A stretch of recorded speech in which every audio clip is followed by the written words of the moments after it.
The day of my brother's wedding, I caught my husband and my future sister-in-law sharing a moment of secret passion in a dark corner. But instead of making a scene right then and there, I joined forces with my brother to turn that day of celebration into a stage for unforgettable revelations, making them lose everything in a matter of hours. How could a groom betrayed by his own fiancée maintain such composure? My story may seem unbelievable to many, but it's the bitter, raw truth I had to live through. It was a sunny day. The five-star hotel in downtown Atlanta, Georgia, was adorned with luxurious white satin ribbons and fresh flowers. Dazzling crystal chandeliers lit up everything, making it sparkle like a fairy tale scene. Soft music and words of blessing filled the air. Today was the big day for my brother Julian Rivers and my future sister-in-law Eliza Stone. As the groom's sister, Simone Rivers, I couldn't hide my happiness and pride. Standing in a corner of the ballroom, I smiled, watching my brother in his impeccable tuxedo. His handsome face was radiant with joy. Julian is 5 years my senior, and since we were kids, he's always looked out for me and protected me. After our parents passed away prematurely, he was a father, a friend, my whole world. Seeing that he had found a lifelong refuge with a woman as beautiful and sweet as Eliza filled my heart with endless warmth. Eliza had a delicate, fragile appearance. She spoke softly and always looked at my brother with admiration. Throughout their engagement, she treated me like a true sister. I thought our small family was finally complete and that I too had found my own happiness. My husband, Miles Sterling, an accomplished architect, stood by my side, his arm around my waist. In my eyes and everyone else's, he was the perfect man. We had been married for 5 years and had a relationship that was the envy of all. He was always tender and attentive, my rock through every storm. He gently squeezed my hand and whispered in my ear, "Your brother looks amazing today and your sister-in-law is a dream. They're a match made in heaven." I smiled, leaning my head on his shoulder, feeling that familiar calm. "Yeah," I replied. "I hope they're as happy as we are. I sincerely believed I was the luckiest woman in the world. I had a brother who adored me, a wonderful husband, and soon a charming sister-in-law. I was living in that bubble of rose-colored happiness until just a few minutes later, I burst it with my own 2 hands. The ceremony was about to begin. Suddenly, I realized my husband had disappeared a while ago. I wanted to take a picture with a couple before they walked onto the stage. I looked around but didn't see his familiar figure. I thought maybe he'd stepped out to take a call, so I walked alone toward the end of the hall where a small balcony overlooked the hotel's back garden. It was a quiet spot, so I figured he might be there. As I got closer, I heard whispers mixed with a woman's giggle. That voice was far too familiar. I slowed my steps and my heart suddenly began to beat a little faster. Through the gap in the open glass door leading to the balcony, I saw a scene that chilled my blood. My husband, Miles, was there, and the woman he was holding in his arms, kissing her passionately, was none other than the bride of the day, Eliza Stone, my future sister-in-law. She still wore her pristine wedding dress, but now she looked incredibly repugnant and hypocritical. Time seemed to stop. My ears went deaf. All sounds around me vanished, and I could only hear the sound of my heart shattering. I leaned heavily against the cold wall to keep from collapsing.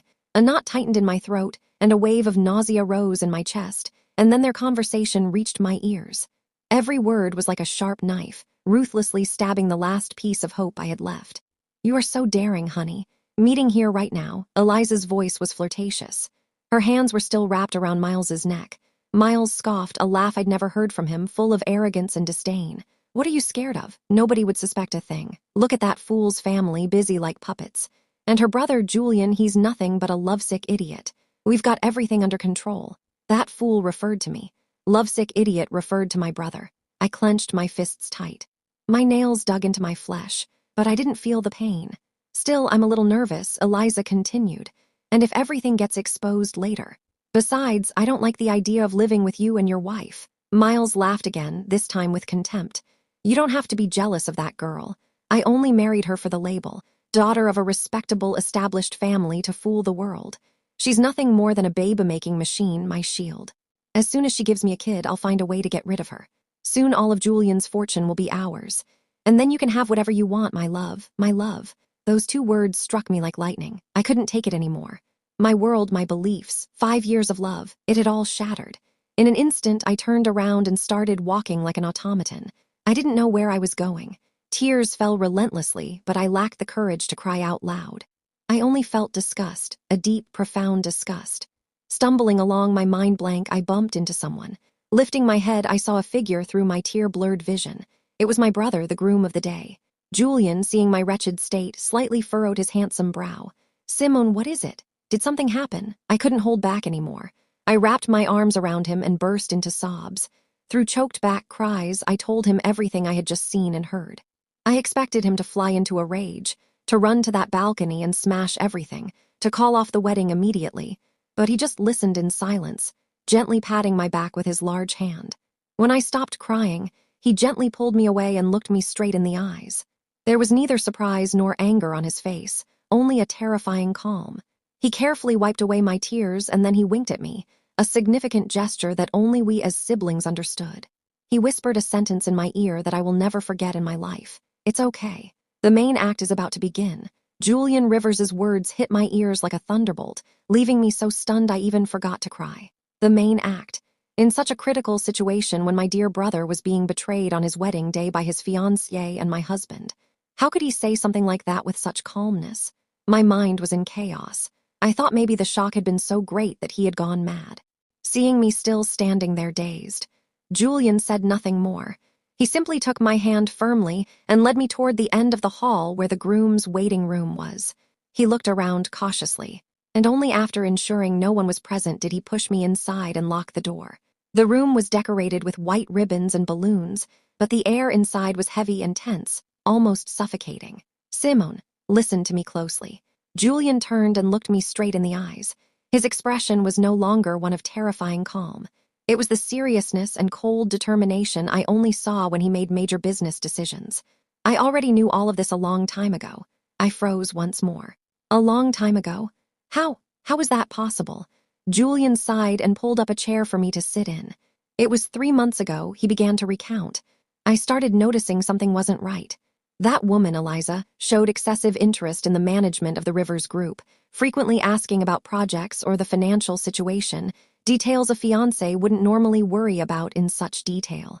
And your husband, Miles, acted with an abnormal familiarity toward her, subtle eye exchanges, little gestures, things only those involved would notice. I felt a knot in my chest while I was blinded by happiness. My brother had silently detected the dangerous undercurrents.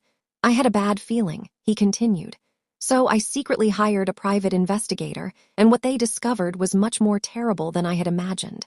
It wasn't simply infidelity, Simone. Behind everything was a meticulously calculated conspiracy. Julian opened his phone and showed me several photos and documents. There were photos of Miles and Eliza on secret dates in luxury spots. There were also bank statements showing large sums of money transferred from an unidentified account to Eliza's. And what horrified me the most was a detailed plan found in Miles's emails. The plan was organized in phases. First, Eliza would seduce my brother with her beauty and false sweetness to marry him and officially become part of our family. At the same time, Miles, as my husband, would use my trust to gradually leak internal company information. Their ultimate goal was that after the wedding, Eliza would convince Julian to entrust Miles with the management of several major projects. That way, they could conspire to divert company funds, create phantom debts, and eventually bankrupt the company our parents left us, seizing everything for themselves. My blood ran cold.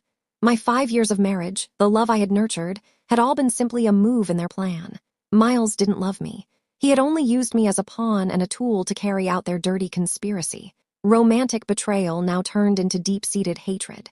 Not only had they trampled on my feelings, but they had also tried to destroy our parents' life's work. "So why? Why did you go ahead with this wedding knowing everything?" I asked, looking up at my brother. My voice trembled.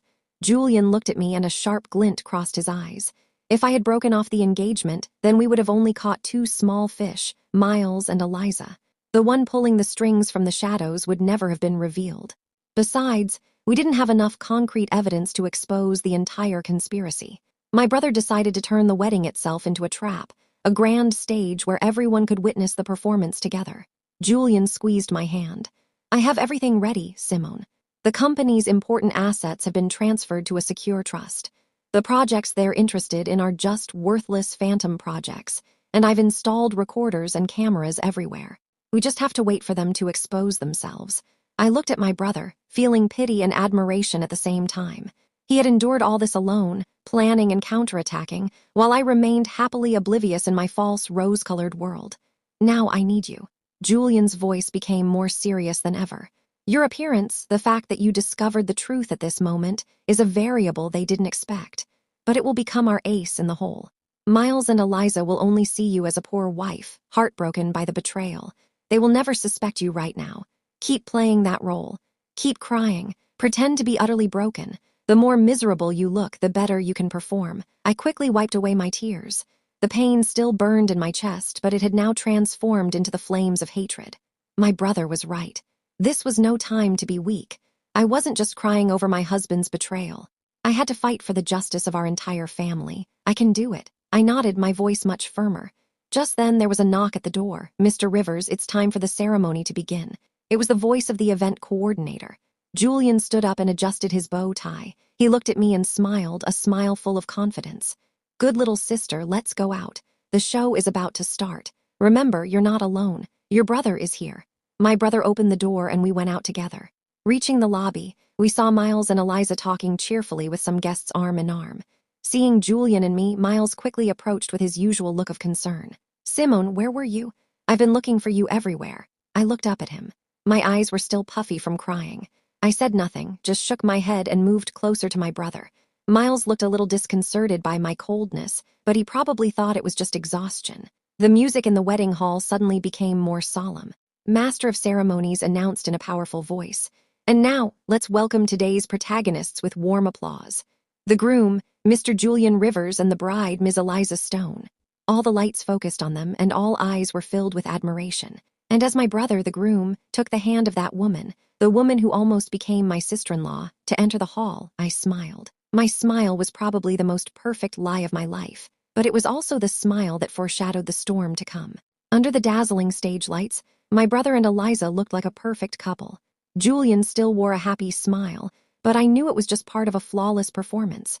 She pretended to be shy and sweet, occasionally casting him loving glances. She was an exceptional actress. They walked together down an aisle covered in white roses amid the incessant applause of hundreds of guests. I sat in the front row of the family section with Miles beside me. He still had his arm around my shoulders, whispering sweet words to me now and then. Aren't they lovely? I hope we celebrate a wedding anniversary this grand, too. I simply leaned on his shoulder in silence, pretending to be swept away by the romantic atmosphere of the ceremony. But in reality, I struggled to suppress the nausea rising in my throat. Every word and action of his now felt disgusting. His hand on my shoulder, the same hand that once caressed me tenderly, was the very one that had embraced another woman just minutes earlier.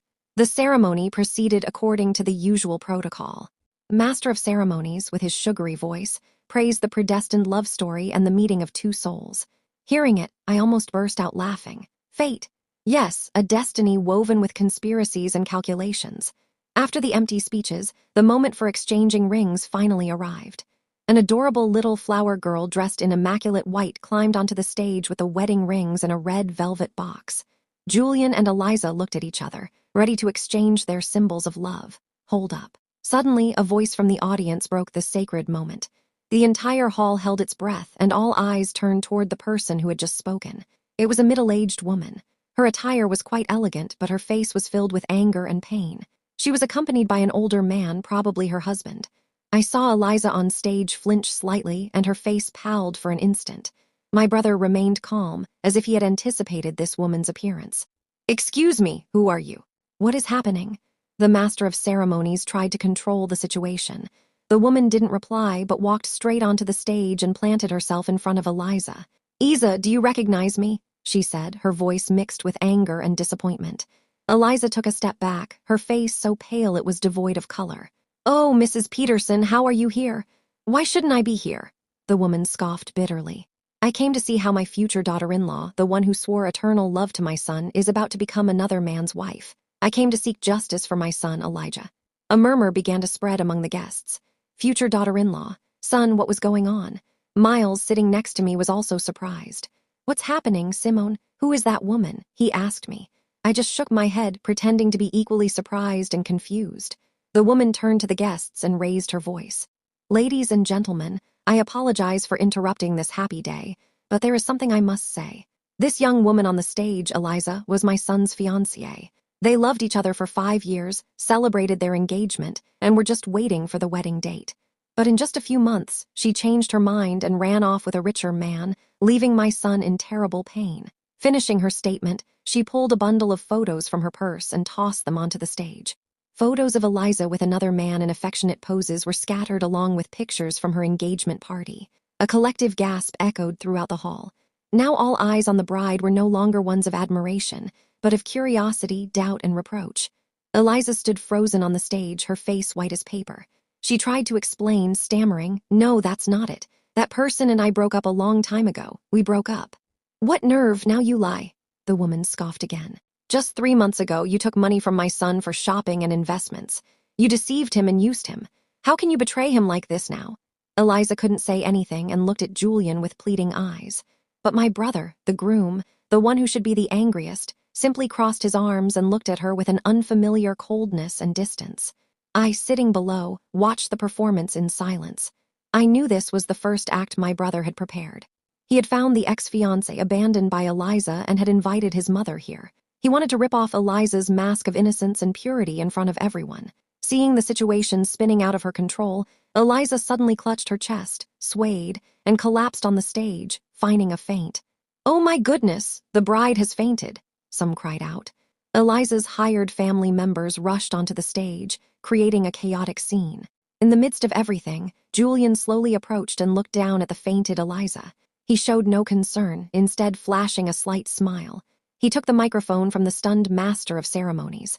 "Ladies and gentlemen," his voice rang out firm and clear, instantly silencing all the noise.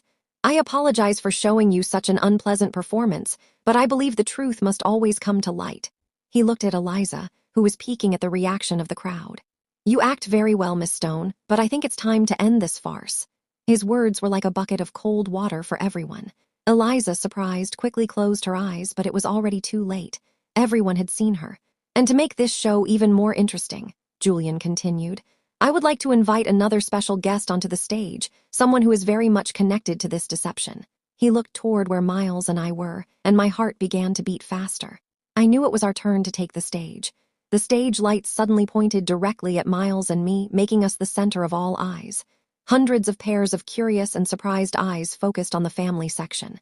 Miles was stunned, not understanding what was happening. He turned to me and whispered confusedly, "Who is your brother calling a special guest?" I didn't answer. I just looked at him with eyes full of tears, wearing an innocent, helpless expression. I knew it was my turn to act. On the stage, Julian continued, raising his voice. This time, he addressed my husband directly.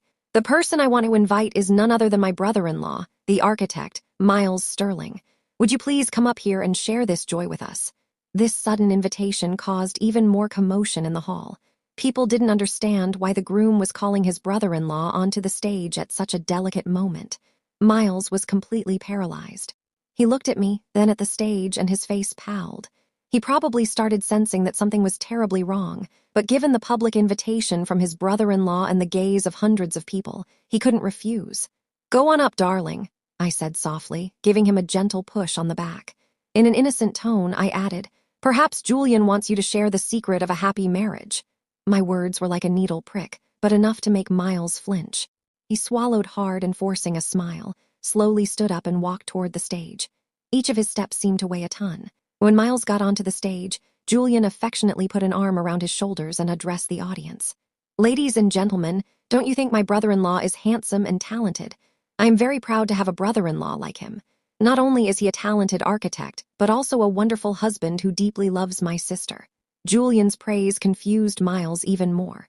He could only smile awkwardly without saying anything. "And perhaps," Julian continued, his voice suddenly becoming significant, "he's so perfect that not only does my sister love him, but other women love him too. Isn't that right, my dear bride?" Julian turned toward Eliza, who was still sprawled on the floor, pretending to be unconscious. But hearing this, I saw her eyelids slightly tremble. Miles's face was now white as paper. He started sweating coldly and tried to slip out of Julian's grasp. Brother-in-law, what are you saying? Everyone is misunderstanding things." "Misunderstanding?" Julian burst out laughing, a laugh devoid of any warmth. "Well, let me show everyone what the misunderstanding is." Finishing his statement, Julian signaled the technical team.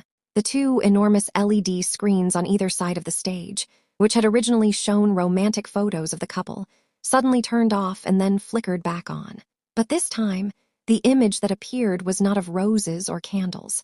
It was a video recorded from a hidden angle on the balcony. The whole hall held its breath. The scene that I myself had to witness barely an hour earlier unfolded vividly before the eyes of hundreds of people.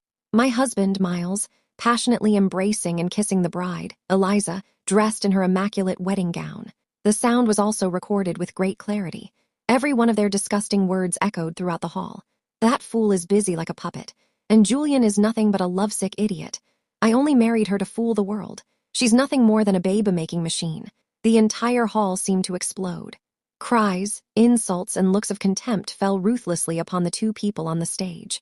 The sordid drama of adultery and betrayal was being projected in the most vivid way possible.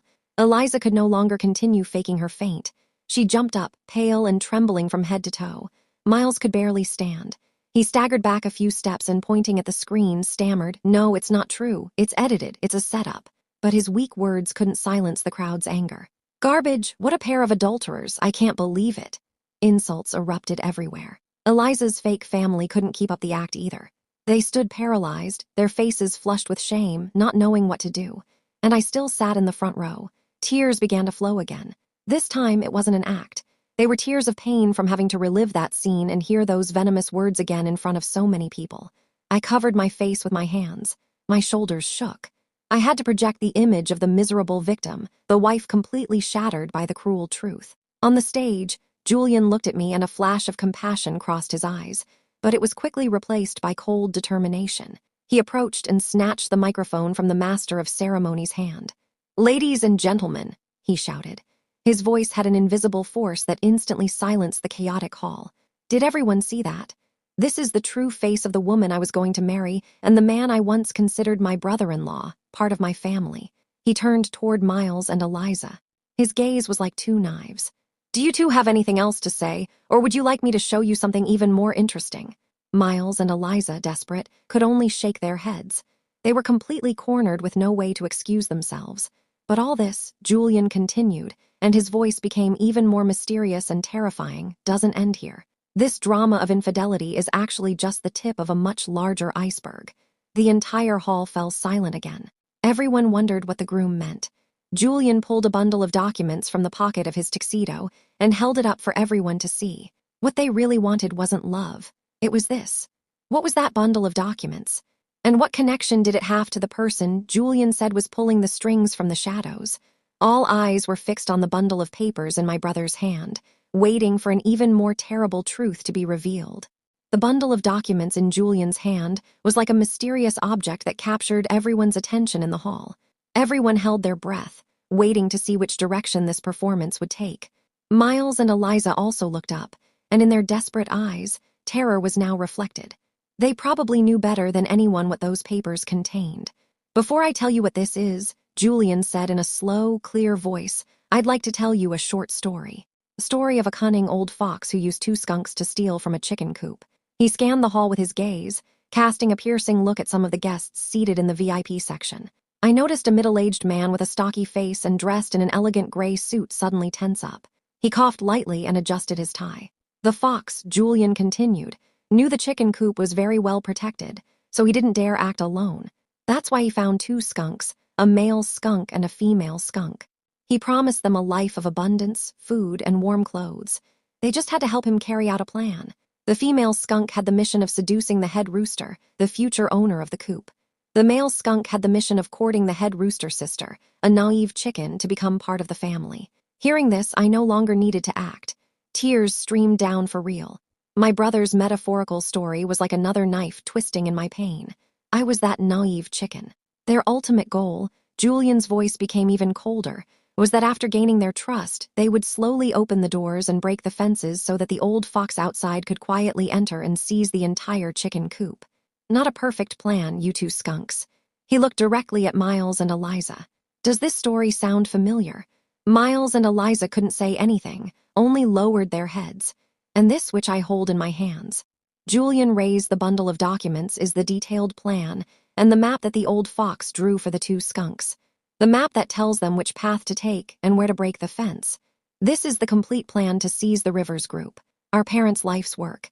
He flipped through the documents one by one, projecting their content directly onto the large screen. Figures, charts, and dirty corporate strategies appeared clearly. Their plan wasn't limited to diverting company funds. It included creating false scandals, undermining Julian's credibility, and fostering internal divisions to finally create the conditions for a competitor to acquire the Rivers Group at a bargain price. And the name of that competing company was also written clearly, the Golden Crest Group. The entire hall murmured again. The Golden Crest Group was not an unknown name in the business world. It was an emerging force that had risen quickly with bold and controversial moves. And the man in the gray suit who had displayed strange behavior earlier was none other than the president of the Golden Crest Group, Mr. Harrison. Now all eyes turned toward him. Mr. Harrison palled, but he tried to maintain his composure. He stood up, fixed his clothes, and tried to leave the hall. Mr. Harrison, where are you going in such a hurry? Julian's voice was like an invisible rope that tied his ankles. The best part is yet to come. You wouldn't want to miss it. Mr. Harrison turned around and forced an awkward business smile. President Rivers, I believe there is a misunderstanding. I have nothing to do with your company's internal affairs. Nothing to do. Julian laughed coldly. Then how do you explain your secret meetings with these two people, and the money you sent Ms. Stone so she could pose as a rich girl, and the promise of a project director position to Mr. Sterling if everything went well? Every question from Julian was a powerful blow that left Mr. Harrison barely able to stand. He knew my brother wasn't talking just to talk. He had all the proof in his hands. Just then, two men in civilian clothes who looked like police detectives slowly approached Mr. Harrison's table. They said nothing, only stared at him with solemn eyes. Mr. Harrison realized that all his escape routes were blocked. He slumped into his chair, his forehead soaked in sweat. The performance he had meticulously constructed was about to end. The old fox had finally been cornered. I, sitting below, watched everything. My heart was no longer filled with personal pain, but with anger at the villainous and cruelty of the business world. For profit, they were capable of trampling everything: love, family ties, even human decency. My husband, Miles, whom I once loved madly, was nothing more than a pawn on someone else's chessboard. He had sold his soul for a vain promise. He looked at me, and in his eyes there was no longer brazenness but emptiness and extreme despair. He had lost everything: love, honor, and his future as well. On the stage, Julian, after exposing the entire conspiracy, turned toward me. He walked in my direction without saying anything and silently extended his hand. I took his hand and we went up to the stage together. He took the microphone and his voice was no longer sharp, but softened with a touch of compassion. Ladies and gentlemen, the person most hurt in this story is not me but my sister Simone. This girl has had to endure the deception and betrayal of the man she deeply loved. She is completely innocent. He turned toward me and with a look full of love said, "Simone, I'm sorry. I'm sorry you had to go through this. I should have realized it sooner. I should have protected you better." I just shook my head and the tears flowed again, but this time they were tears of emotion and gratitude. Today's wedding, Julian continued, will not have a bride, but the party will continue. I hope all our distinguished guests stay and consider this a celebration of the truth. The entire hall erupted in applause. They weren't applauding for a wedding, but for the courage and the victory of justice. When I thought everything was over, a sharp scream erupted from the bride who was slumped on the floor. Eliza jumped up, tore a sharp hairpin from her hairstyle, and with a crazed look lunged at me. "It's your fault. Everything is your fault." Eliza's crazed action was so fast and sudden that it stunned everyone. The hairpin, gleaming under the stage lights, flew toward me like a poisoned arrow. I froze, my mind blank. I realized the imminent danger, but I couldn't react. Julian, beside me, also didn't have time to intervene. When the tip of the hairpin was just a few inches from my face, a shadow darted out from behind like lightning. It was none other than Miles. He put his entire body in front of me. The sharp tip of the hairpin grazed his shoulder, leaving a patch of red blood on his white shirt. "Ah!" Miles cried out in pain, staggering backward. Eliza seemed surprised by her own action and by Miles's reaction. She dropped the hairpin and stood there dazed, her face pale. It was then that the hotel's security guards rushed over to restrain her and carried her away. The hall plunged into chaos again. Julian ran to help Miles. "Are you okay?" Miles, his face contorted with pain, shook his head. He didn't look at Julian, but at me. His gaze was very complex. There was regret, pain, and somehow a kind of relief. Simone, are you okay? I looked at the stain of blood on his shoulder, my heart filled with mixed emotions. Why had he done it? How could the man who had mercilessly deceived and used me risk his life to protect me? Or was this another performance, an attempt to gain my last ounce of compassion? Take him to the infirmary immediately, Julian ordered the hotel staff. As Miles was being led away, the two police detectives also took Mr. Harrison. The president of the Golden Crest Group no longer looked imposing. He was just a defeated old man, walking with his head bowed amid people's accusations and contempt. The wedding farce had finally come to an end. Julian took the microphone again and tried to calm the guests. Ladies and gentlemen, once again, I apologize for the unexpected incident. Our party will have to end here. On behalf of the family, I sincerely thank you all for your attendance. The guests began to leave one by one, taking with them an unforgettable story. What had been a splendid wedding hall now looked desolate and cold, like a ruin. Julian and I stood in the empty space in silence. Extreme exhaustion washed over us. It's all over, Simone. Julian gave me a gentle pat on the shoulder. I nodded, but a big question still lingered in my mind. Brother, how did you know everything? The company acquisition plan, Mr. Harrison's role, how did you know? Julian looked at me and gave a sad smile because I wasn't the only one who wanted to expose him. My brother told me another story, a story that had been hidden for years. Before he passed away, our father was a close friend and business partner of Mr. Harrison. Together, they laid the first bricks of both companies. But it was that same Mr. Harrison who used dirty tricks to deceive our father into taking all his shares and driving him to bankruptcy. That blow caused our father to fall ill, and soon after his health deteriorated and he passed away. I always had my doubts about our father's death. Julian's voice became heavier. After inheriting the company, I began to investigate in secret, and little by little, I found evidence of his crimes. But he was too cunning and cleverly hid all the traces. I never had enough proof to sink him until Eliza appeared, my brother continued. At first, I was also fooled by her innocent appearance, but I realized there were too many coincidences. She always casually mentioned projects the Golden Crest Group was competing with us on. So I had her investigated and discovered the connection between her and Mr. Harrison. I realized he was trying to repeat the same script with me as he did with my father, and I decided this was my opportunity to avenge our father. Hearing this, I felt a knot in my chest. Behind the company's success, my brother had carried such a heavy burden of vengeance.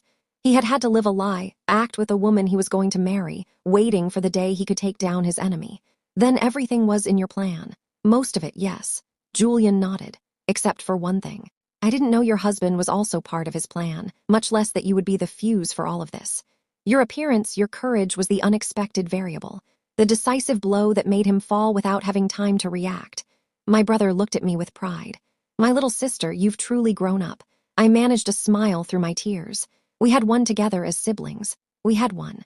A little later, a hotel employee came to inform us that Miles had received first aid.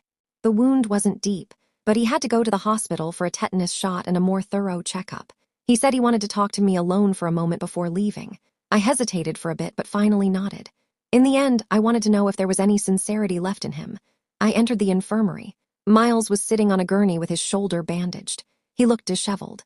His designer suit was wrinkled and discarded, his shirt stained with blood, and his face lacked all vitality. Seeing me, he lifted his head with a look full of guilt. I'm sorry, Simone. What good is an apology now? I asked coldly. I don't expect you to forgive me, he said, lowering his head. I just wanted to tell you one thing. The moment I jumped to protect you was sincere. It wasn't an act. I looked at him in silence. For the past 5 years, he continued in a hoarse voice. I've lived a lie. I approached you because of Mr. Harrison's plan for the money, but then I started feeling something real for you. Your sweetness, your kindness moved my heart, but I was already too deep. I couldn't turn back. I wanted you, and I also wanted the money and the status. Greed clouded my reason. He looked up at me, and tears began to well up. Today, facing the danger, I realized the only thing I wanted to protect was you. But it's already too late for everything. I listened to his late confession, without feeling any emotion in my heart. Love, perhaps there was some, but the betrayal and the damage he caused had killed that love. Save those words for the judge, I said in an expressionless voice. Between us, everything is over. I turned around and left, leaving him alone with his regret and his late tears. The moment the infirmary door closed, the door to my 5 years of marriage officially closed forever, too. A week after the stormy wedding, everything began to gradually calm down, but the aftermath was still enormous. The case of the Golden Crest Group became a scandal that shook the business world. Mr. Harrison, Eliza, and several other high-ranking executives were arrested and investigated for fraud, misappropriation, and industrial espionage. Despite his act of saving me, Miles couldn't escape his involvement. As a key piece of the plan, he was summoned to testify and face the inevitable justice. I filed for divorce, and the entire process was carried out quickly and without dispute. We decided to sell our house, the only valuable common asset. I didn't want to keep anything that reminded me of a past full of lies. After everything was resolved, I felt I needed some time for myself. I decided to take a trip alone, go somewhere far away to clear my mind and start a new life. I chose the Bahamas, a place of calm, quiet enough to heal my wounds. During my days in the Bahamas, I didn't visit many places. I simply spent my time walking along the beach, sitting in small, charming cafes, reading and writing. After so many storms, I realized that what I truly needed was peace of mind. And one cool afternoon, while I was sitting in a wooden cafe overlooking the sea sketching ideas for a new company project, a familiar voice sounded next to me. "Hello, what a small world." I looked up and was surprised. It was the police detective who had handled my case that day. His sudden appearance disconcerted me a little. He was no longer wearing his strict uniform but a comfortable khaki jacket and jeans. He looked much younger and more approachable. The afternoon breeze from the Bahamas gently ruffled his thick dark hair. "Hello," I smiled, trying to hide my surprise. "What a coincidence to find you here. Are you on vacation?" "You could almost say so," he replied. A gentle smile revealed a slight dimple. "I was transferred here a few weeks ago. You could say I'm starting a new life." He looked at my notebook and pen. "You're working, sorry to interrupt you." No, I had just finished." I hurried to close the notebook. Then he hesitated a little. "Would you mind if I sit here for a moment? The cafe is very full and this is the only free spot." I looked around and indeed the small, lovely cafe was full of people. "Yes, of course. Please sit down." He pulled up a chair and sat across from me, ordering a hot latte. There was a slightly awkward silence between us. I didn't know what to say, and he also seemed to be searching for a suitable topic of conversation. At the wedding that day, he finally broke the silence. "I saw everything. You were very brave." His words surprised me a little. I thought he had only come to handle the case, and I was surprised that he had noticed other things. "Thank you. Fortunately, everything has passed." "I'm Damien," he introduced himself suddenly. "Simone," I replied. "Nice to meet you, Damon King." We started talking. At first, it was just light conversation about the Bahamas, work, and personal hobbies, but little by little, the conversation became deeper. Damien told me why he had been transferred. After years of working in the stressful environment of New York City, he felt exhausted and wanted to live and work somewhere quieter. He loved the mountains, the forests, and the clean air of the island. I also shared my story, not the painful details of the betrayal, but my decision to leave the city and my desire to find a new balance in life. We realized we had something in common. We were both on a journey to find a new beginning. Damien was a very engaging person to talk to. He was intelligent and funny, but there was something quiet and deep in his eyes, characteristic of someone who has lived a lot. Talking to him made me feel very comfortable, a feeling I hadn't experienced in a long time. The sky began to darken and the warm yellow lights of the cafe came on, creating a very romantic atmosphere. I don't know how long we were talking. "It's late now," Damien said, looking at his watch. "I have to get back to the station. It's been a pleasure talking with you, Simone." "Likewise," I smiled.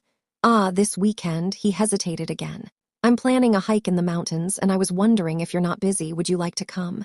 His invitation made my heart skip a beat. "Hiking? I've never done that. All the more reason you should try it." He smiled. "The air there is incredible. It helps release all the stress." I thought about it for a moment and then nodded. "Yes, I'd love to." After that casual encounter, Damien and I had our first date. We hiked in the mountains together, wandered through expansive pine forests, and discovered small restaurants hidden in the alleys. With Damien by my side, I was no longer the woman who had to be strong, the one who had to distrust everyone. He gave me a strange sense of security and peace. He didn't ask me about my past or make me relive painful memories. He simply stayed by my side in silence, sharing the small joys of life with me. The feelings between us grew naturally and smoothly. One night, as we were sitting by the tranquil water, watching the calm lake reflect the moonlight, Damien suddenly took my hand. "Simone," his voice was deep and warm. I know you've been through a lot. I don't want to stir up old wounds. I just want to tell you that if you allow me, I'd like to be the person who writes a new chapter of your life with you, a chapter full of joy and happiness." I looked into his sincere eyes and my heart was moved. The tears flowed again, but this time they were tears of happiness. I didn't say anything. I simply nodded and squeezed his warm hand tightly. 2 years later, "Mom, hurry up. Dad and Uncle Julian are waiting outside." My little daughter Skylar's cheerful voice sounded from the door. I smiled and adjusted the bow in her hair. "Mommy's coming, my princess." I looked at myself in the mirror. I saw the image of a woman radiant with happiness. Today was a special day. It was my first wedding anniversary with Damien, and also the day the whole family was going to Atlanta for the inauguration of a new branch of the Rivers Group. My life had completely changed. After that fateful trip to the Bahamas, I found the true love and happiness of my life. Damien, after we dated for a while, decided to request a transfer back to Atlanta to be by my side. He said that wherever I was, that's where his peace would be. We held a small, warm wedding on the beach with only our dearest loved ones. My brother Julian also found his own happiness after all the storms. He fell in love with a kind teacher, and they recently had their first child, a healthy boy. The Rivers Group, under Julian's direction and with my support, grew spectacularly, becoming one of the leading companies in its sector. As the car drove down the familiar highway, Skylar sat in my lap, chattering and pointing at everything she saw out the window. Damien, in the driver's seat, turned around occasionally to look at me, and the little girl with a gaze full of love. When the car passed a large prison, I suddenly fell silent. I knew people were inside paying for their mistakes. I had heard that Miles was going to receive a sentence reduction soon for his good behavior. I also heard that Eliza had suffered a genuine mental collapse and had been transferred to a psychiatric hospital for treatment. And Mr. Harrison, old and sick, finally broke down behind bars. I no longer hated them. My heart was now full of peace. All the hatred had been left behind and love and forgiveness had taken its place. The inauguration party was a great success. Amid the bustling atmosphere, I received a beautiful bouquet of white roses with no sender's name. Inside was a small card with the shaky handwriting of an older person. "Congratulations. May you be very happy." I knew someone somewhere was probably watching me and sincerely wishing me the best. That night after the party, when Skylar was sleeping soundly, Damien and I stayed on the hotel balcony, contemplating the bright lights of Atlanta at night. He hugged me from behind and rested his chin on my shoulder. "Thank you," he whispered, "for coming into my life, for giving meaning to my days." I smiled, turned around, and rested my head on his firm chest. I should be more grateful. "Thank you for healing all the wounds inside me." We hugged in silence, fully feeling the happiness of the present. Life truly is like a long journey with countless unpredictable forks in the road. There were moments when I thought I had fallen into the abyss of despair, but it was in the darkest place that I found the light of my life, a new beginning, a new happiness. Everything was here in my arms. After the trip to Atlanta, we returned to our quiet routine. Our small house was filled again with Skylar's laughter and the warmth of family. My brother Julian also came over often on weekends with his wife and son. Seeing my daughter and my nephew play together, I felt my heart fully healing. The past seemed very distant, just an old story I occasionally recalled. I simply considered the anonymous bouquet of white roses and the card from the inauguration day as a late apology from a relative of Miles. I didn't want to think about it or give it more importance. I put the card in a corner of a drawer and locked it as if closing an old chapter of my life. But life is not always as calm as a lake.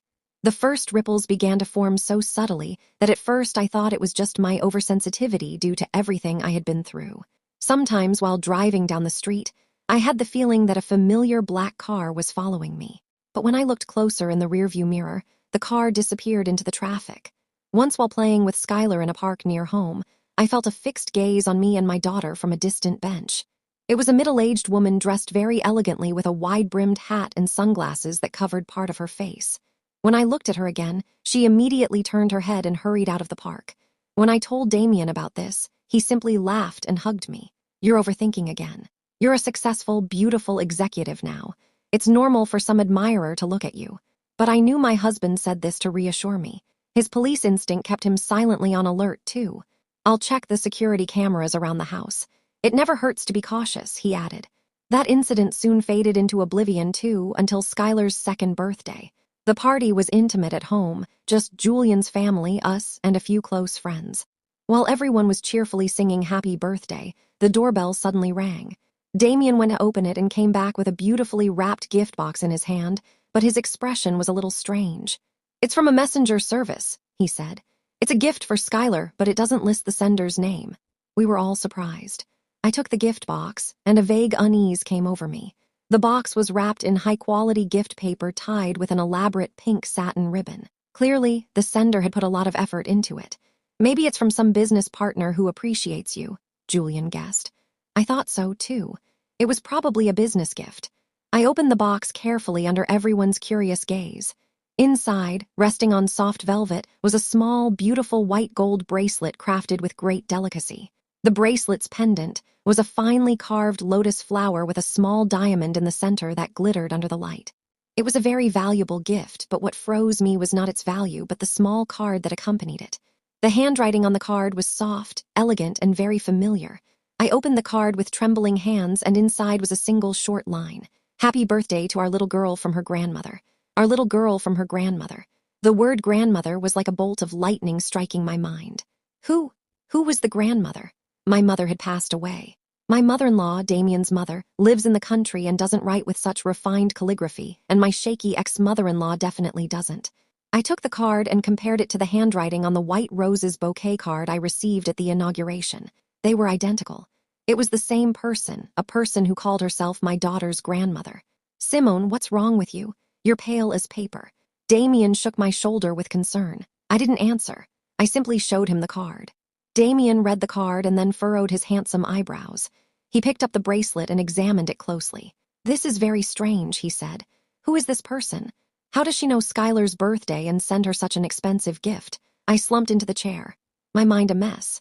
Scattered images suddenly came to mind. The black car following me, the mysterious woman in the park, the anonymous bouquet of white roses, and now a white gold bracelet with a note from her grandmother. All of this was not a coincidence. A woman, was silently observing my life and my daughter's. She knew a lot about us.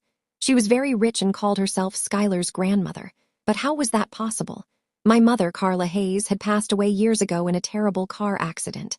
I myself saw the photo of her funeral, and Julian and I held her burial. There couldn't be any mistake.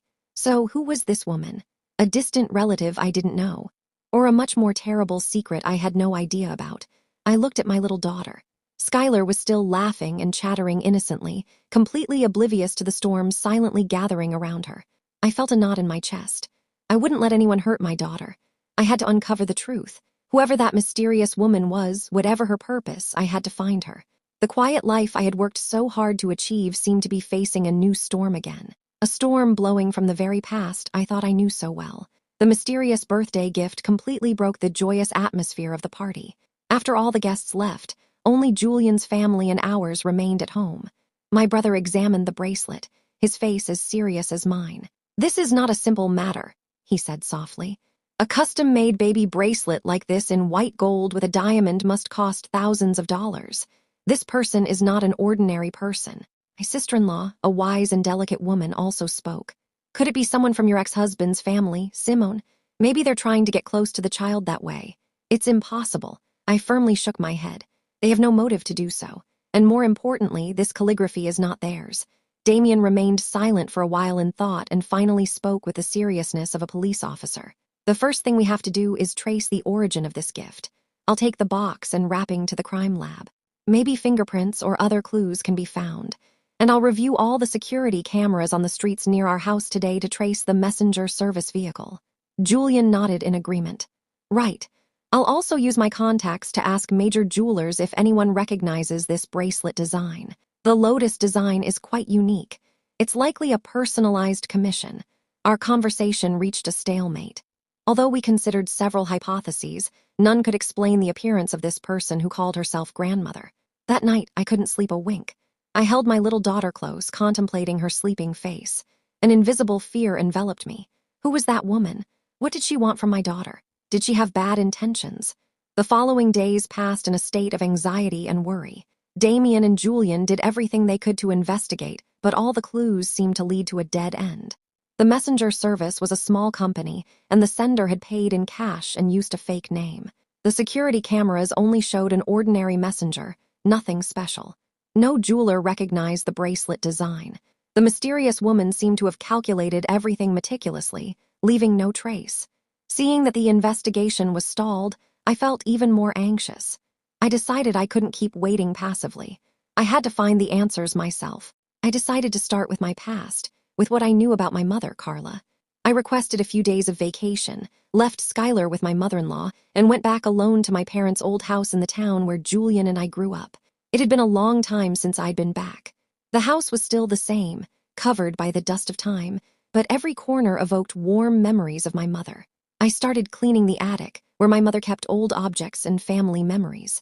I hoped to find among those seemingly insignificant objects some clue about the mysterious woman, some secret my mother never told us. I flipped through the pages of the old albums one by one, black and white photos, faded color photos. My mother, beautiful and radiant in her youth. My parents happy on their wedding day, and photos of Julian and me as children smiling innocently in our parents' arms. I went through them over and over again, but I didn't see any woman who looked luxurious and unknown. When I was about to give up, my hand stumbled upon a small wooden box hidden in the bottom of an old trunk. The box was closed with a small rusty padlock. After struggling for a good while, I managed to open it. Inside were no jewels or money, but a bundle of yellowed letters carefully tied with a purple ribbon. I picked up the bundle of letters with trembling hands.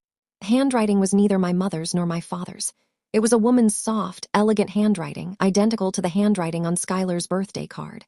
My heart felt like it stopped. I quickly opened the first letter. My dear sister Carla, it's been 1 year since that fateful day. I still can't forget how you saved me from that exploding car. I don't know how I can repay this favor in my entire life. I'm sending you a small gift. Please accept it. I know you will refuse, but please don't. Consider it a small token from me for the 2 children you have at home. Now I must leave. I can't stay in this place that has taken everything from me. Perhaps someday when everything calms down, we will see each other again. With all my love, Adele, I reread the letter several times, my mind a mess. Sister Carla, that was undoubtedly my mother. Carla Hayes, a car accident, a savior. My mother had never told us that story. And Adele, who was that woman? Why was she writing to my mother? I quickly read the following letters.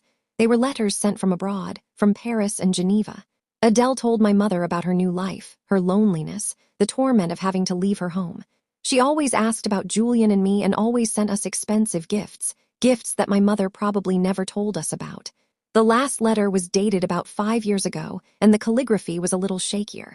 Sister Carla, I think I don't have much time left. This illness has tormented me for too long. My only regret is never having returned to care for my 2 children. I know I don't deserve to. I abandoned them. But please, sister, love them for me. Tell them that wherever she is, their mother will always be watching over them and loving them. I'm sending you this key. It's the key to a personal safe deposit box at a Swiss bank in Geneva. Inside is all the fortune I have amassed. Please give it to my children when they are older. Consider it the final compensation from a sinful mother. Goodbye, my sister, my friend, and my savior. Adele. The letter fell from my hands. My whole body was shaking. Children, mother, the entire truth, an unbelievable truth, was slowly revealing itself before my eyes. This woman, Adele, it couldn't be. My mother was Carla Hayes, and she was dead. There had to be a mistake. But this bundle of letters, this key, and the familiar handwriting, I sat there stunned in the middle of the dusty attic, my mind full of confusion. The past I knew, the identity I believed in, everything suddenly felt blurred and strange. An enormous family secret, a secret buried for more than 20 years, was about to be opened, and it was directly related to me.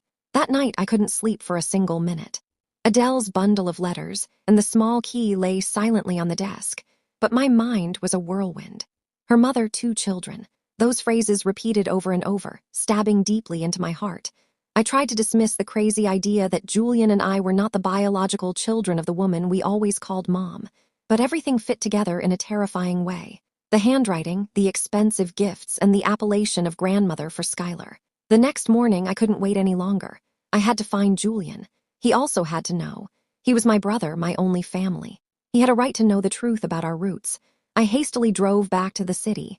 I went directly to my brother's office. Seeing my haggarded appearance and sunken eyes, he questioned me anxiously. I said nothing. I simply closed the office door in silence and placed the bundle of letters and the key on his desk. "Read it," I said in a hoarse voice. Julian, surprised, picked up the first letter. As he read, His expression changed from surprise to astonishment and then shock. He read every letter, and the hand holding the paper began to tremble. When he finished the last letter, he collapsed into his chair, staring into space with lost eyes. "No, it can't be," he murmured, shaking his head over and over. "Our mother is Carla. Who is this, Adele?" "I thought so too," I said bitterly. "But brother, look at this handwriting. It's identical to the one on Skylar's birthday card." I showed him the photo of the card I had taken with my phone. Julian stared intently at both handwritings. The last shred of doubt in his eyes vanished. He covered his face with his hands, and his broad shoulders trembled. For the first time in my life, I saw my always strong and firm brother so fragile and powerless. We sat in silence for a long time, each lost in our own confused thoughts. The past we knew, the mother we loved. Everything had suddenly turned into a big question mark. "Then, Mom Carla," Julian lifted his head, his voice wasn't our biological mother. "She raised us. She loved us. Why did she hide this from us? I don't know," I shook my head. "But I think she had her reasons. Madel said she had to leave, that she couldn't stay. Something terrible must have happened. Car accident. That clue came back to my mind. Madel said Mom Carla saved her. Yes, the secret must be in that car accident. Simone," I looked my brother directly in the eyes. "We have to uncover the truth, not just for us, but for both of our mothers." Julian nodded. His gaze became much more determined. "You're right. We have to find out exactly what happened 25 years ago." Our investigation began with the vague clues from the letters, the car accident, the date, and the name Adele. Thanks to Julian's social position and Damien's police contacts, it wasn't too difficult to reopen the old case files covered in the dust of time. A few days later, we got the accident report. It was a terrible crash in the Blue Ridge Mountains. A luxury car lost control and plunged down a cliff, exploding. According to the report, 4 people were in the car, the president of Rivaz Jewels and his wife, and the driver and his wife. It was concluded that all 4 had perished. Rivaz Jewels. That name left Julian and me stunned. It was an empire that once dominated the American jewelry industry, but mysteriously collapsed shortly after its president's death. "Wait a minute," Julian said. "Rivaz, I remember. Our father worked at Rivaz before founding the Rivers Group. He was the chief financial officer there." Another coincidence. Everything seemed to be connected, but the report said all 4 died. "Then who is Mad Adele, and why did she say Mom Carla saved her?" I asked, confused. "That's the key." Damien, who was sitting with us, intervened. He pointed to a section of the autopsy report. Of the 4 bodies found, one was so burned that it was unrecognizable. Based on some bone fragments, they could only confirm it was a woman, and people assumed it was the wife of the Rivaz president, Mrs. Adele. "That means," I held my breath, "it's very likely that woman was not Mrs. Adele," Damon concluded. "Mrs. Adele survived the accident, and it's possible the person who saved her was our mother, Carla. But for some reason, she chose to become a dead person in everyone's eyes and live another life abroad. But why? Why would a woman with status, money, and everything else abandon everything, even her 2 children? This accident," Julian mused. Was it really an accident or an assassination? My brother's question silenced the room. If it was an assassination, who was the mastermind? And why did Madel have to flee? At that moment, Damon's phone rang. It was an old colleague from New York. He stepped out to answer and came back with a very serious expression. "New news," he said. "I asked them to check the list of Rivaz Jewels executives from that time. Guess who was appointed acting president right after the death of President Rivaz and his wife?" "Who?" Julian and I asked in unison. "It was him." Damon's voice became firm. "The president of the Golden Crest Group, Mr. Harrison." That name appeared once more. Our family's old enemy, the man who drove our father to death. A wave of nausea and anger rose in my throat. This can't be a coincidence. Julian slammed the table. "Harrison, our father, Rivaz Jewels, and that car accident. There has to be a connection." A dark and terrible picture began to take shape. A conspiracy hidden for 25 years. A crime that not only claimed several lives, but also shattered a family. And now, by chance, we seemed to be approaching the heart of that secret.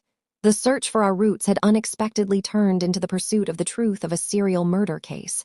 And the most likely suspect was our family's archenemy. The name Mr. Harrison was like the key that opened a dark door to the terrible secrets of the past.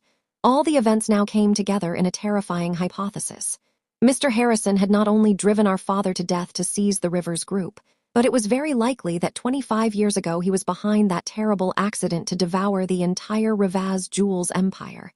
If that's true, Julian gritted his teeth. He's not human. He's a demon. But all of this is just conjecture for now, Damien said, trying to maintain the calm of a legal professional. We don't have concrete evidence to charge him. The case is too old, and it's likely that almost all traces have been erased. And Madel, I intervened. If she's alive, she's the most important witness. She will know exactly what happened. But why did she flee? Why didn't she come forward to report it? She was probably afraid, Julian replied. The enemy was too powerful. She had to worry not only about herself, but also about her 2 children. Perhaps becoming a dead person was the only way to protect us. I felt a knot in my chest. My biological mother's departure was not abandonment, but a silent sacrifice. She had to give up everything for the safety of her 2 children, living in solitude and torment in a foreign country. And our mother, Carla, who raised us, was also part of that sacrifice. She lived her whole life with that secret guarded in her heart. What do we do now? I asked, looking alternately at Damien and Julian. Go to Geneva to look for Madel. No, Damien and Julian opposed almost in unison. It's too dangerous, Damon explained. Mr. Harrison is an old fox. His information network is everywhere. If he finds out we're investigating, he won't hesitate to use any means to silence us, as he did with your father. Furthermore, we're not sure Madel wants to see us. The last letter was written 5 years ago, and no one knows what situation she is in now. Damien is right. Julian continued. What we have to do now is look for evidence here first. The key to the safe deposit box is the most important clue. It's highly probable that the fortune Mom Adele left behind doesn't just contain money, but also something that can expose Mr. Harrison's crimes. But that's a Swiss bank in Geneva, I said worriedly. Their banking secrecy laws are the strictest in the world. Even if we have the key, I don't think I can just go and open it myself. Leave it to me, Julian said with a determined look. I have a lawyer friend specializing in international law. I'll ask him to find a solution. It might take time, but it's not impossible. While Julian handled the Geneva matter, Damon and I decided to start from another angle, searching for old witnesses who worked at Rivaz Jewels at the time of the accident. 25 years is a long time, the time of the accident. 25 years is a long time, but surely there were still people who knew what happened. People who had to remain silent due to Mr. Harrison's oppression, bribery, or threats. Our search was very difficult. Many people had moved. Many had passed away. Those who remained when the names Rivaz Jewels and Mr. Harrison were mentioned all shook their heads in fear and refused to speak. Mr. Harrison's power and cruelty had created a shadow so great that it had oppressed them for decades. After several days of desperate searching, we finally had a stroke of luck. We found Mr. Jenkins, the former retired chauffeur for President Rivaz's family. He was now a fragile old man living alone in a small house on the outskirts. When we arrived, he was sitting on his porch, looking into the distance with sad eyes. At first, he also refused to speak. But when I showed him the photo of Madel and told him my identity, his old eyes filled with tears. "Miss, are you Miss Simone?" he asked in a trembling voice. When I nodded, Mr. Jenkins burst into tears. My God, she's alive. I thought the entire president's family. He invited us into his house. After calming down, he began to tell the story from 25 years ago, a story he had kept in his heart like a nightmare. The day of the accident, Mr. Jenkins said in a trembling voice, I was supposed to drive that car, but that morning, the then vice president, Mr. Harrison, suddenly sent me to another state with an errand. He said it was urgent and sent another driver in my place. It was a young guy who had just started. I didn't know him well. When I heard the news of the accident, I felt something wasn't right. He continued, that car was the president's. I checked it every day. It was impossible for the brakes to fail. I tried to tell the police, but no one believed me. They said I was rambling from grief. And a few days later, Mr. Harrison sent someone to give me a large sum of money and threatened me that if I kept talking, my family wouldn't be safe. Out of fear for my children, Mr. Jenkins lowered his head, his voice full of regret. I had to keep quiet. I accepted the money and left the job. For these 25 years, I haven't slept a single night in peace. Remorse and guilt have tormented me constantly. Mr. Jenkins' testimony was living proof that the accident was not a coincidence but a meticulously planned conspiracy. Mr. Harrison, Mr. Jenkins added, was not only cruel but also very distrustful. He always had a small tape recorder installed in the president's office to monitor all his conversations. Once I saw him by chance secretly changing the batteries. A flash of lightning crossed my mind. A tape recorder. If it was still there, it was highly likely to have recorded important conversations, evidence that could expose Mr. Harrison's crimes. But where is that office? Rivaz Jewels no longer exists. Its former headquarters must now be owned by another company. When we felt lost, Mr. Jenkins provided us with another valuable piece of information. After the president's death, Mr. Harrison sealed up his old office entirely. He said it was to preserve his memories, but I know he was afraid. Afraid that someone would find something inside. That room is still intact on the top floor of the old Rivaz building. All the clues seem to converge on one point, a room sealed for 25 years that could contain the black box of the entire case. But how could we enter a place so heavily guarded by another corporation? The old Rivaz building was now called the Golden Crest Tower, standing in the center of the city like an impregnable fortress. Infiltrating there, especially the sealed room on the top floor, was an almost impossible mission for ordinary people like us. "This can't be done through normal channels," Damien said after circling the building. "The security system here is state-of-the-art. There are surveillance cameras everywhere and guards patrolling 24 hours a day. The access doors on each floor use magnetic key cards. It's impossible to enter through the main door." While we racked our brains, we finally received a call from Julian, who had been silent for several days with important news. "I talked to my lawyer friend," Julian said. "He says that as biological children, we have the full right to request information about our mother's safe deposit box at the Swiss bank, but the process is very complicated and will take at least a few months. But he did discover something interesting. 5 years ago, just when Mom Adele sent the last letter, someone else tried to access that safe deposit box but failed due to a lack of identification documents." "Who?" I asked anxiously. "They were people working for Mr. Harrison." I felt a shiver. He also knew about the existence of that safe deposit box. He had been looking for it for years. This further confirmed to us that there was something inside that threatened him, and it also meant we didn't have much time left. If Mr. Harrison discovered we were investigating, he wouldn't hesitate to act first. The urgency of the situation forced us to make a bold decision. "If we can't enter through the main door," I said, looking at Damien and Julian, "we'll enter another way. The Golden Crest Tower and our Rivers Tower are right next to each other. The height of both buildings' rooftops is almost the same." "Don't tell me." Julian looked at me in astonishment. "No, Simone, it's too dangerous." "It's the only way," I said firmly. "We don't have any more time. You can disable the security system of the Rivers Tower.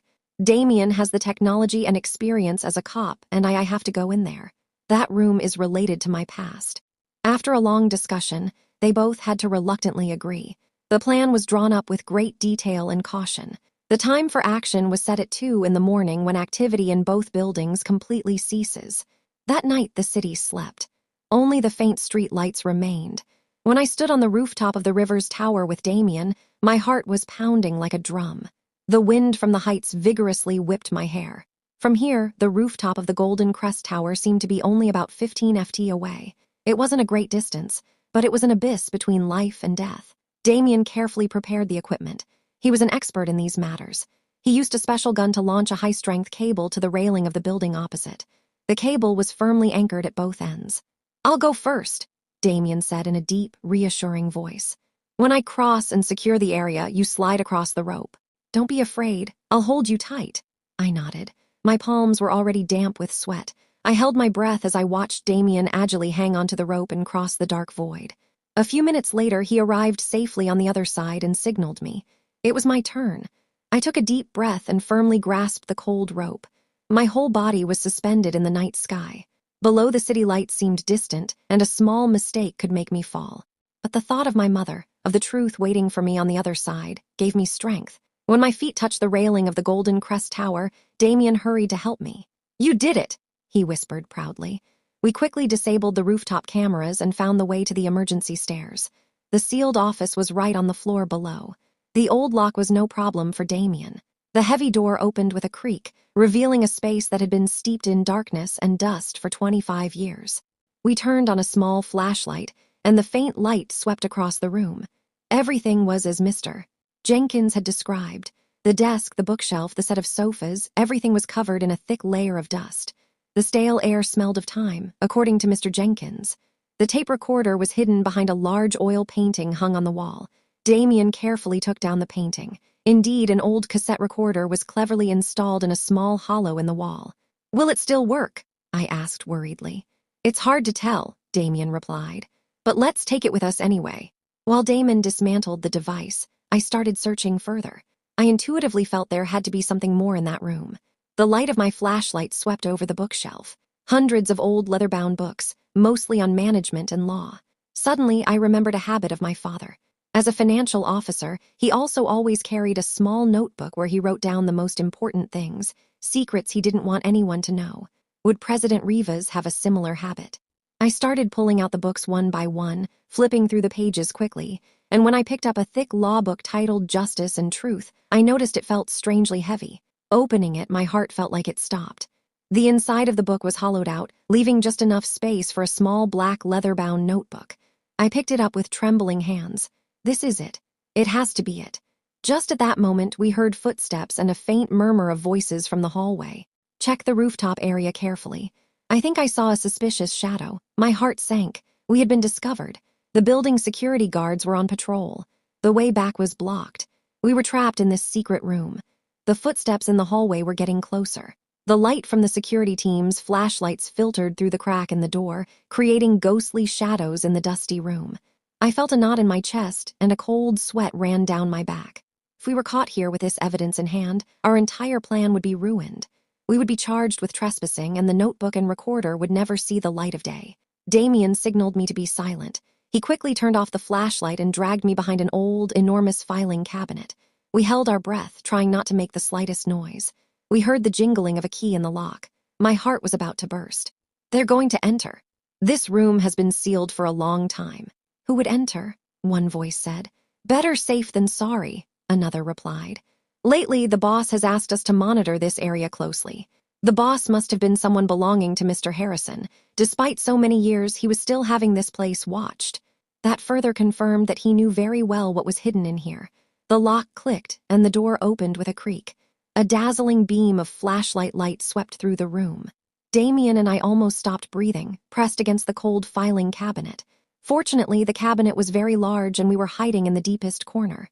See nothing here, just dust and cobwebs, the first voice said again. Come on, let's check other places. They stayed at the door for a few more seconds. The light swept through the room again and then the door slammed shut. We heard the lock close again and the footsteps retreated. We were safe, at least for now. I let out a sigh of relief, feeling my strength fail. Damien signaled me to wait a little longer. About 10 minutes later, when we were sure the security team had moved away, he turned the small flashlight back on. We have to get out of here now, he whispered. The way we came is no longer safe. But how? The main door is locked and there are guards in the hallway. We were completely trapped. Damien's gaze swept across the room and stopped at a small ventilation window near the ceiling. It's the only way out. That window was very small and high up, barely enough for a person to pass through. Furthermore, it faced the building's facade. Outside, there was only a narrow ledge, barely a foot wide, running along the wall. It's too dangerous, I shook my head. It's the only option, Damien said firmly. Do you trust me? In this critical situation, his calmness and determination were my only support. I nodded. Damon pulled the old desk up to the wall and stacked a chair on top. He climbed up first and carefully unlatched the window. A gust of cold night air rushed in. That lead leads to an emergency balcony at the end of the hallway, he explained. It's about 30 FT away. I'll go first and come back to help you. You just have to hug the wall and walk very slowly. With that, he climbed out the window and carefully stepped onto the narrow ledge. My heart skipped a beat watching him. A strong gust of wind could have made him fall, but Damien moved with great professionalism. His steps were firm, his back pressed against the wall. A few minutes later, he reached the emergency balcony safely and signaled me it was my turn. The notebook and the recorder were safely tucked into my crossbody bag over my chest. I took a deep breath, trying not to look down. My legs trembled as I placed my foot on the ledge. I felt my whole body cling to the cold wall. The wind whistled in my ears, bringing with it the noise of the nighttime city. Don't be afraid. Look only at me. I heard Damon's voice from the front, a deep, calm, and reassuring voice. Just one step at a time. I concentrated on Damien's figure, trying not to think about the deep abyss below. Never had 30 FT seemed so long. When my hand finally touched the one Damien extended to me, I felt like I came back to life. We descended several floors on the emergency staircase and then found a way back to the main hallway. Fortunately, the security team was patrolling another area. We quickly returned to the rooftop and crossed back to the river's tower on the rope. When my feet touched the familiar ground, I collapsed, panting. The suffocating escape had finally ended. Back in the safety of my apartment, we didn't rest, but immediately began to examine what we had brought. Julian had also arrived and listened to our story with a worried expression. Damon carefully opened the old tape recorder. After tinkering with it for a while, he managed to make it work. We held our breath and sharpened our ears. The old cassette tape began to spin, emitting the noise of time. And then we heard a familiar voice, that of President Rivas, my biological father. He was talking on the phone. "I don't agree, Vice President Harrison. That project has too much risk. The fund flow is not transparent. I can't approve it." After a brief silence, his voice became sharper. "I've already told you. Don't try to deceive me. I know what you're doing behind my back. If you don't stop, I'll reveal everything to the world." The call ended and my heart was pounding. This was proof of the conflict between my father and Mr. Harrison. But the next recording truly stunned us. This time it was Mr. Harrison's voice.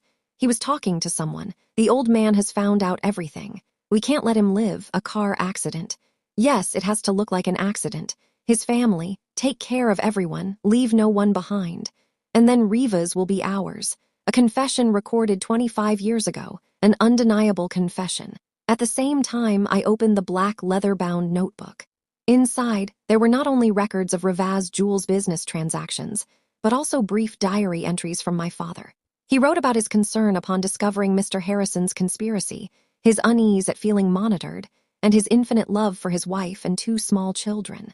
And on the last page, there was a line written hastily in a special ink, an ink visible only under ultraviolet light, a prudent habit of finance professionals.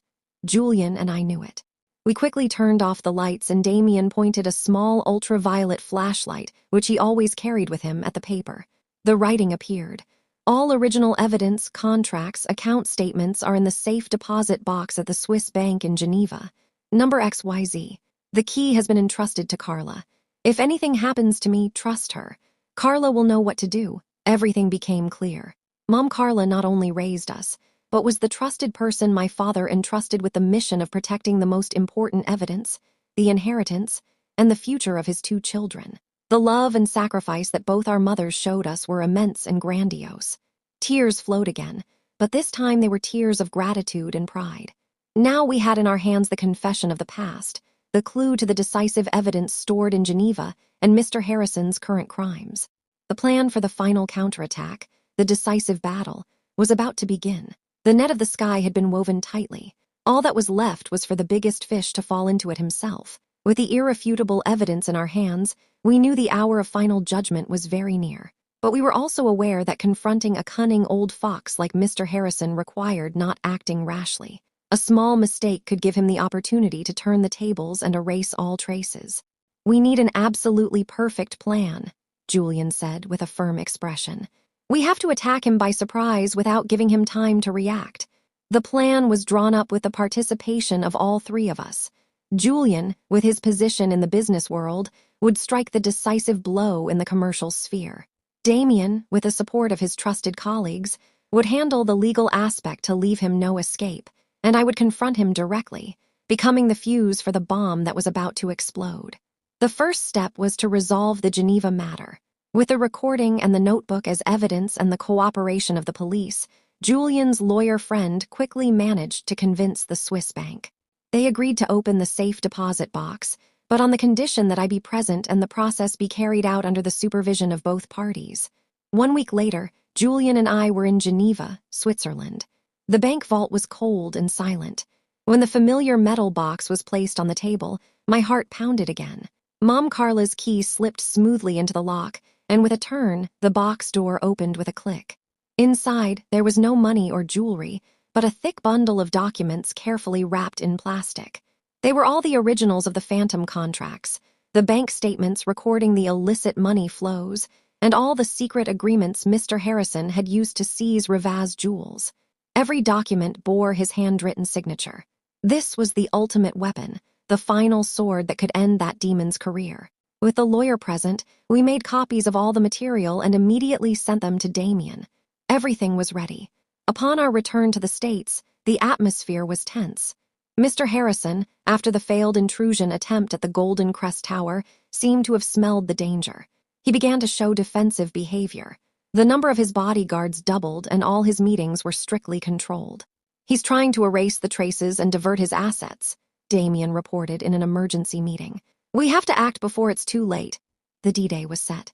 It was the day of the Golden Crest Group's annual shareholders meeting, a major event that brought together all the management, main shareholders, and media. It would be the perfect stage for us to end this performance. That morning, I chose a deep red dress, a color that symbolizes power and determination. Julian wore his usual elegant suit, but there was an unusually steely determination in his eyes. We attended not as competitors, but as guests of honor, a surprising move that Julian had prepared beforehand through some shareholders favorable to the Rivers Group. The auditorium of the National Convention Center was packed. Mr. Harrison was seated at the presidency on the stage, still maintaining an expression of confidence and authority. He was giving a passionate speech about the Golden Crest Group's achievements and its ambitious future plans. A perfect speech from a competent leader. When his speech ended amid thunderous applause, Julian signaled me. "Now, excuse us." A voice resonated from the door. It was Damien entering in uniform along with an investigation team. "Mr. Ricardo Harrison, president of the Golden Crest Group. We are here to execute an emergency arrest and search warrant in connection with charges of organized murder and misappropriation of assets." The entire hall was stunned and all cameras instantly turned toward the stage. Mr. Harrison jumped up, his face changed, but he tried to maintain his composure. "What are you saying? There must be a mistake. I am an honest businessman." "There is no mistake, Mr. Harrison." I raised my voice as I walked from the audience. All eyes turned toward me again. "Or do you want me to remind you of the car accident that took place in the Blue Ridge Mountains 25 years ago?" Hearing this, the composure on his face completely crumbled. He looked at me, and there was hatred and astonishment in his eyes. Julian also stood up and walked onto the stage. He carried a bundle of documents in his hand and what he did to my father. The time has come for him to pay for all his crimes. Julian signaled the technical team, and on the giant screen behind Mr. Harrison, instead of growth charts, images of documents, contracts, and bank statements appeared. At the same time, the recording of Mr. Harrison's own voice ordering the elimination of the entire Rivas family echoed throughout the hall. "Turn it off! Turn it off now!" Mr. Harrison roared like a wounded beast, running crazed toward the control panel. But it was too late. All the evidence had been revealed before hundreds of people, before the cameras of the entire country. Damien and his colleagues quickly approached and put him in handcuffs. "Ricardo Harrison, you are under arrest." The Golden Crest Group, built on the blood and tears of others, collapsed in an instant. Standing on the stage, I watched the enemy of two families being led away. I didn't feel triumph, but a strange light relief. Finally, justice had been served. "Mom, Dad, are you watching? We did it." In the midst of everything, a woman ran out of the crowd and knelt at my feet, crying inconsolably. It was Mr. Harrison's wife. "Miss Simone, please forgive my husband. He just had too much ambition." I looked at the poor woman in front of me and then looked out the window. The sky was still blue, the sun was still warm, and life would continue. But there are mistakes that can never be forgiven. The case of the Golden Crest Group's collapse caused a major commotion, not only in the business world, but throughout society. The crimes hidden for 25 years finally came to light. The media reported and analyzed Mr. Harrison's cruelty and cunning day after day. He went from being a successful entrepreneur, an example of overcoming adversity, to the embodiment of evil in an instant. With irrefutable evidence, Mr. Harrison was sentenced to the maximum penalty for his crimes. His accomplices, the subordinates who had helped him for years, were also brought to justice and received the punishment they deserved. After the trial, our lives gradually returned to normal. The Rivers Group, after eliminating a dishonest competitor, experienced spectacular development, becoming a company that was not only financially sound, but also respected for its business ethics. Julian, after avenging his father, seemed to have shed an enormous weight. He became more cheerful and open and spent more time with his small family. As for Rivas Jewels, as the sole legitimate heirs, Julian and I decided not to keep it. It was stained with too much blood and tears. We decided to sell all the group's assets, and a portion was used to compensate the victims and their families who had been harmed by Mr. Harrison's illegal practices. The rest went to create a charitable foundation called the Adele Carla Foundation, a foundation to help orphans and women in difficult situations. It was the best way to honor and thank our two great mothers. 1 year after the big case closed, I received a letter, not an email, but a handwritten letter from an address in France. The handwriting was much weaker, but I recognized it instantly. It was Mom Adele's handwriting. My dear children, Julian and Simone, when you read this letter, Mom will be in a very distant place. From the explosion at the wedding to the final trial, Mom has seen everything. You were very brave and strong. Mom is very proud of you. I know you may never forgive the mother who abandoned you for decades, but I truly had no other option. The death of yesteryear was the only way to protect you from that demon's clutches. I had to live with torment, longing, and guilt. But knowing that you were growing up safely under the love of my sister Carla made all my sacrifice worthwhile. Now that the wicked man has paid for his crimes, the heavy burden on my heart can finally be released. I believe I can now go in peace and reunite with your father. Be happy, my children. Live a truly meaningful life in the name of your mother and your father. I love you very much, Madel. Along with the letter was attached my mother's death certificate. She had passed away just days after Mr. Harrison's trial ended. Julian and I hugged and cried. They were tears of sadness, but also of understanding and peace. We could finally call her Mom with peace in our hearts. My life, after so many storms, finally found a quiet harbor. Damien and I decided to hold a small, warm wedding in the Bahamas, where our love began. On the wedding day, instead of a lavish wedding dress, I chose an elegant silk dress in a soft, simple, and pure pink color. In my hand, instead of a bouquet, I firmly held the hand of Damien, the man who had accompanied me through the most difficult moments. Julian looked at me with a happy smile. His eyes shone with joy.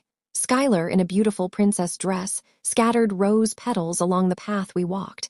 In the midst of that warm atmosphere, we had a special guest. It was Mr. Jenkins, the former chauffeur. He brought us an old photo of my biological parents in a simple wooden frame as a small gift. "Miss, I wish you all the happiness," he said in a trembling voice.